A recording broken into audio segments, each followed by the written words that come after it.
दोस्तों, आज हम इस वीडियो में 2022 में आई मूवी फ्री डी को एक्सप्लेन करने वाले हैं। तो वीडियो अच्छी लगे तो लाइक कर देना और चैनल को सब्सक्राइब कर देना। मूवी की स्टार्टिंग में हम डॉक्टर फ्रीडी के डेंटिस्ट को देखते हैं, जो बहुत ही मासूम इंट्रोवर्ट टाइप का इंसान होता है। फ्रीडी बहुत टाइम से शादी करने का सोच रहा था, लेकिन कोई भी लड़की उसको पसंद नहीं आती है। ज्यादातर लड़की उसे ही रिजेक्ट कर रही होती है। फ्रीडी जो भी लड़की मैट्रिमोनियल साइट पे देखता है उसको ब्लू कैफे बुलाता है और उसी तरफ ही अपने लिए फालूदा ऑर्डर करता है। फिलहाल फ्रीडी जिस लड़की को देखने आया होता है वो लड़की भी उसे रिजेक्ट करके चली जाती है। खैर, फ्रीडी का एक पेट टर्टल होता है जिसका नाम होता है हार्डी, जिसे ये बहुत प्यार करता है। इस दुनिया में वही उसका एक फ्रेंड होता है। उसके साथ फ्रीडी की एक परसिस नाम की एक आंटी होती है। हर रात परसिस आंटी फ्रीडी को कॉल करके उसका हालचाल पूछती रहती है। फ्रीडी अपनी आंटी की हर बात मानता है। फिर कुछ दिन बाद एक लड़की मैट्रिमोनियल साइट पर फ्रीडी की प्रोफाइल को देखकर उसको कॉल करती है। कुछ देर बात करने के बाद इन दोनों का ओपिनियन मैच करने लगते हैं और फिर फ्रीडी उस लड़की को मिलने के लिए बुलाता है। लेकिन कैफे जाने के बाद पता चलता है कि उसके साथ मजाक हुआ है। 4 लोगों ने फ्रीडी के साथ में बहुत ही गंदा मजाक किया था, जिसकी वजह से फ्रीडी बहुत शर्मिंदा महसूस करने लगता है। फ्रीडी अब यही सोचने लगता है कि कब उसकी सोलमेट मिलेगी और वो कब शादी कर पाएगा और कब वो अपनी आंटी का सपना पूरा करेगा। और फिर एक दिन फ्रीडी किसी की शादी पर जाता है। दूल्हा फ्रीडी से 6 साल छोटा होता है और उसकी शादी हो रही होती है और उसकी आंटी उसको यही समझा रही होती है कि पता नहीं तुम्हारी शादी कब होगी। उसी शादी में फ्रीडी को एक खूबसूरत लड़की दिख जाती है। परसिस आंटी फ्रीडी को इनकरेज करने लगती है कि जाओ और उस लड़की से बात करो। तो बहुत हिम्मत जुटाकर फ्रीडी उस लड़की के पास जाता है और उससे बात करने की कोशिश करने लगता है। लेकिन तभी वहाँ पर उस लड़की का हस्बैंड रस्तम आ जाता है। उस लड़की का पति इन दोनों को डांटने लगता है और फ्रीडी को धक्का दे देता है। अब अगले दिन फ्रीडी अपने हॉस्पिटल में अपना काम कर रहा होता है। इत्तेफाक से वो पार्टी वाली लड़की उसके क्लिनिक आती है और उस लड़की का नाम होता है कायनाज ईरानी। कायनाज कहने लगती है कि पिछली रात के लिए मैं माफी चाहती हूँ। एक्चुअली मेरे फ्रेंड ने आपको रिकमेंड किया था और मुझे अपने विजडम टीथ एक्सट्रैक्शन करवाना है। फ्रीडी उसे कहता है कि अब पहले एक्सरे करवा लीजिए, मैं कल सर्जरी कर दूंगा। घर आने के बाद फ्रीडी बहुत खुश होने लगता है। कायनाज के साथ अपनी फैमिली इमेजिन करने लगता है। दूसरे दिन फ्रीडी क्लिनिक आने के बाद कायनाज का बहुत बेसब्री से इंतजार करने लगता है और कायनाज के आने के बाद फ्रीडी कायनाज को एनेस्थीसिया देकर उसकी टीथ की सर्जरी करने लगता है और उसी वक्त फ्रीडी कायनाज को बहुत ही प्यार भरी निगाहों से देखने लगता है। इसलिए फ्रीडी ने लोकल एनेस्थीसिया की जगह पर उसको जनरल एनेस्थीसिया दिया ताकि वो ऐसे ही कायनाज को देख सके। फिर सर्जरी करने के बाद फ्रीडी कायनाज को कल दोबारा विजिट करने के लिए कहता है और कुछ मेडिसिन भी लिख के देता है। एक्चुअली कायनाज को डिश वॉशिंग लिक्विड की एलर्जी होती है। और फिर कायनाज के जाने के बाद फ्रीडी कायनाज की रिपोर्ट से उसके घर का एड्रेस निकाल लेता है और फिर उसी दिन फ्रीडी अपनी कार से कायनाज के घर जाकर कायनाज को देखने की कोशिश करता है। इस तरफ रुस्तम कायनाज को बहुत मारता पीटता रहता है क्योंकि कायनाज घर लेट से आई। अब नीचे से फ्रीडी ये सब कुछ देख रहा होता है, लेकिन बेचारा कुछ भी नहीं कर सकता है। उसी रात फ्रीडी को एक बुरा सपना आता है कि जब वो एक बच्चा था तो उसके फादर ने उसकी माँ को मार के खुद सुसाइड कर लिया था, इसलिए परसिस आंटी उसको बचपन से ही पाल रही है। फिर अगले दिन फ्रीडी अपने क्लिनिक में कायनाज का इंतजार कर रहा होता है और कायनाज के न आने पर उसको बुलाने लगता है हॉस्पिटल में। कायनाज कहने लगती है कि डॉक्टर आज मैं नहीं आ सकती, फिर कभी देख लेंगे। लेकिन फ्रीडी रिक्वेस्ट करने लगता है कि चेक करना बहुत जरूरी है। तो ये लोग किसी पार्क में मिलने का डिसाइड करते हैं। जब कायनाज फ्रीडी के पास आती है तो कायनाज के चेहरे पे बहुत सारे चोट के निशान होते हैं क्योंकि उसके पति ने उसको बहुत पीटा था।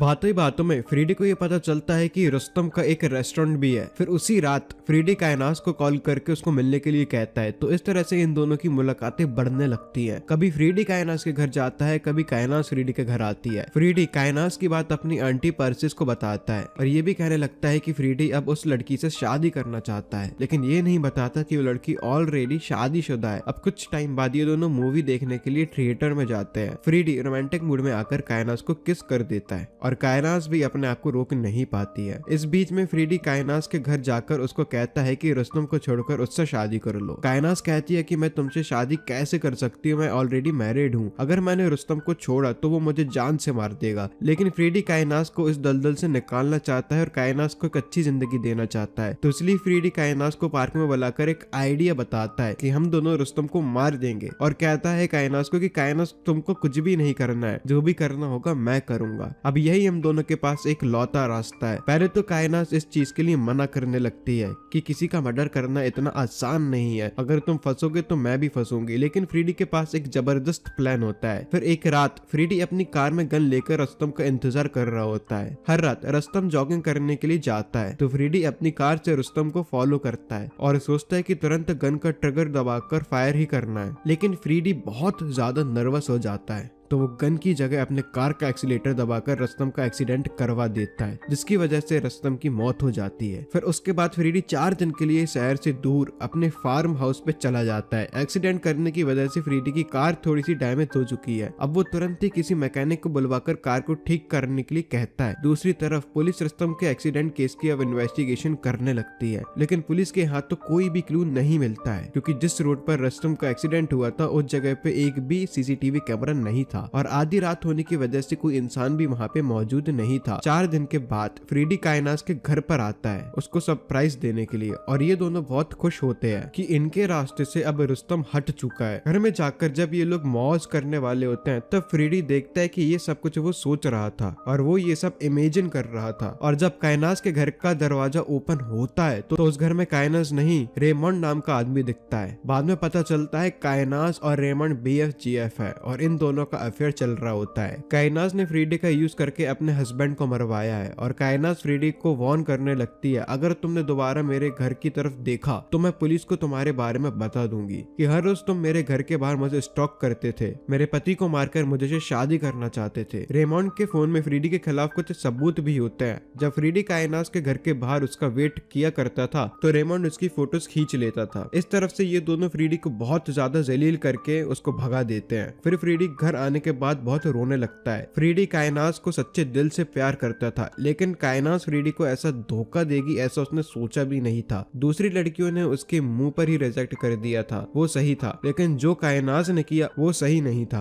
अब हमें दिखाते हैं कि कायनास रुस्तम के रेस्टोरेंट को आगे बढ़ाती है और वैसे भी कायनास का यही सपना था कि वो किसी भी तरह से रुस्तम के रेस्टोरेंट को हासिल करे। लकीली कायनास को फ्रीडी जैसा बकरा मिल गया। दूसरी तरफ फ्रीडी अपनी आंटी के पास में आकर अपने दुख दर्द को शेयर करने लगता है। फिर उसी शाम फ्रीडी कायनास के रेस्टोरेंट जाता है। कायनास और रेमंड को साथ देखकर फालूदा पे फालूदा ऑर्डर करने लगता है। फ्रीडी को सबक सिखाने के लिए रेमंड एक फालूदा के गिलास में स्पिट करके उसको दे देता है, लेकिन फ्रीडी के अंदर गुस्से की आग होती है और वो उसको भी पी लेता है। और फिर कायनास से कहता है, मैं तुमसे बस एक सॉरी चाहता हूँ, तुम सॉरी बोल दो, मैं चुपचाप यहाँ से चला जाऊंगा। कायनास कहती है, सॉरी माय फुट, क्या तुम भूल गए कि हमारे पास तुम्हारे खिलाफ एक सबूत है और क्या ये सबूत पुलिस को मैं दे दूं? तो फ्रीडी डर के मारे अपने घर आ जाता है, लेकिन अब उसके अंदर बदले की आग भरने लग और वो अब उन दोनों से रिवेंज लेने का सोच लेता है। तो एक दिन मौका देखकर फ्रीडी कायनास के घर की डुप्लीकेट की बनवा लेता है। पहले तो कायनास के फेस वॉश में डिश वॉश मिला देता है, क्योंकि कायनास को डिश वॉश से एलर्जी होती है, और उनके खाने में बेहोशी की दवाई मिलाकर कायनास के मेडिसिन को गायब कर देता है। रात में जब कायनास और रेमंड खाना खाकर बेहोशी की हालत में होते हैं, फ्रीडी दोबारा इनके घर में घुस जाता है। कायनास और रेमंड के फोन में जो भी फ्रीडी के खिलाफ फोटोज होती है उन सबको डिलीट कर देता है। फिर जब थोड़ी देर बाद कायनास को होश आता है और वो अपना चेहरा मिरर में देखती है तो वो चीखने चिल्लाने लगती है, क्योंकि उसके फेस पर काफी सारे रैशेस आ चुके होते हैं और उसके पास एलर्जी की कोई भी मेडिसिन नहीं होती है। फटाफट ये दोनों हॉस्पिटल जाने लगते हैं कार लेकर, लेकिन कार के ब्रेक फेल होने की वजह से इनका एक्सीडेंट हो जाता है, लेकिन लकीली दोनों को ज्यादा चोट नहीं आती है। हॉस्पिटल में कायनास रेमंड को ही डांटने लगती है कि तुम्हारी फालतू की गलती की वजह से मैं मरते मरते बची हूँ। फिर दूसरे दिन कायनास को ये पता चलता है कि फूड सेफ्टी अथॉरिटी वाले इसके रेस्टोरेंट को बंद करना चाहते हैं, क्योंकि इनके खाने में छिपकली पाई गई थी। अब ये छिपकली प्लान करने वाला ऑफ कोर्स फ्रीडी ही होता है। फ्रीडी कायनास के घर में आकर रेमंड के लैपटॉप के साथ कुछ कांड वगैरह करने लगता है और उसके फेसबुक अकाउंट से कुछ प्राइवेट वीडियोस पब्लिक कर देता है। और जब कायनास रेमंड को पूछती है तो वो कहता है कि उसे कुछ भी नहीं पता है। फिर कुछ देर सोचने तक इन दोनों का दिमाग फ्रीडी पर जाता है कि शायद फ्रीडी ही इन दोनों के साथ ऐसा कर रहा है। फिर ये दोनों फ्रीडी के घर जाकर उसको मारने लगते हैं और फ्रीडी को ये पहले से ही पता था कि ये लोग इसके घर आएंगे, तो फ्रीडी ने पहले ही पुलिस को बुलवा लिया था।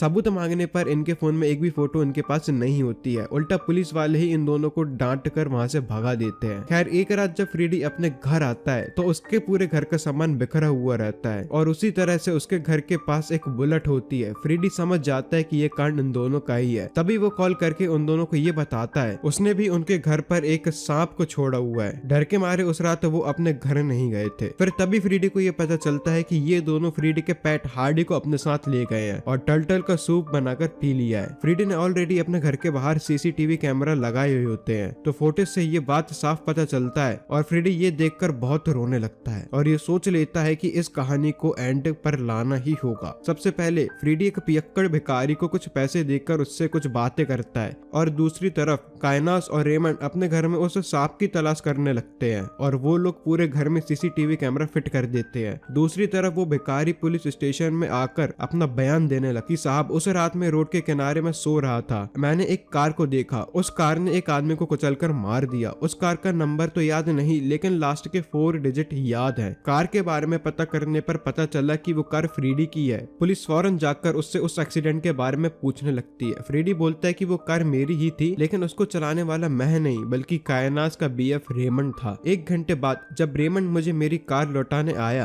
तो मैंने अपनी कार पर कुछ खून के धब्बों को देखा। दूसरे ही दिन मैंने रुस्तम के एक्सीडेंट की न्यूज सुनी। मैं समझ गया कि एक काम कायनास का ही हो सकता है। मैंने कायनास को कहा कि मैं ये पुलिस को बता दूंगा, तो उसने मुझे ये मैसेज भेजा। एक्चुअली उस रात फ्रीडी ने कायनास के फोन से ही खुद को मैसेज भेजा था। तो फ्रीडी कहने लगता है, इसलिए सर मैंने आपको नहीं बताया, वरना वो लोग मुझे मार देंगे। और उसी तरह वो पुलिस वालों को अपने घर का सीसीटीवी फुटेज दिखाता है। तो उस टाइम पुलिस वाले काइनास को फोन करके उन दोनों को शाम को 6 बजे पुलिस स्टेशन आने को कहते हैं। उसके बाद फ्रीडी काइनास को फोन करके वो सब कुछ बता देता है जो उसने पुलिस वालों को झूठी बातें बताई हैं। वो उसको बताता है और कहता है कि तुम लोगों ने मुझको फंसाने की कोशिश की, लेकिन उस जाल में तुम दोनों ही फंस गए। मैंने क्या मांगा था, सिर्फ एक सॉरी, और वैसे भी तुमको मेरे पेट को नहीं मारना चाहिए था। तो वो इस मामले को सुलटाने के लिए उसके फार्म हाउस आने के लिए कहता है। आते आते अपने साथ एक सूटकेस भी लाने के लिए कहता है, क्योंकि उसकी माँ की चीजें फार्म हाउस में मौजूद थी। तो ये दोनों ठान लेते हैं सही मौका है फ्रीडी को अपने रास्ते से हटाने का। फार्म हाउस पर आने के बाद ये दोनों फ्रीडी पर हमला करने लगते हैं, लेकिन फ्रीडी इन दोनों पर इलेक्ट्रिक शॉक करके इन दोनों को बेहोश कर देता है। जब ये दोनों अपनी आंखें खोलते हैं तो ये देखते हैं कि ये दोनों एक चेयर से बंधे हुए हैं और इसी तरह इनका मुंह भी खुला हुआ होता है, जैसे डेंटिस्ट एक सर्जरी के टाइम पे करता है। वैसे ही इसी बातों में काइनास फ्रीडी को अपनी बातों के जाल में फंसाने लगती है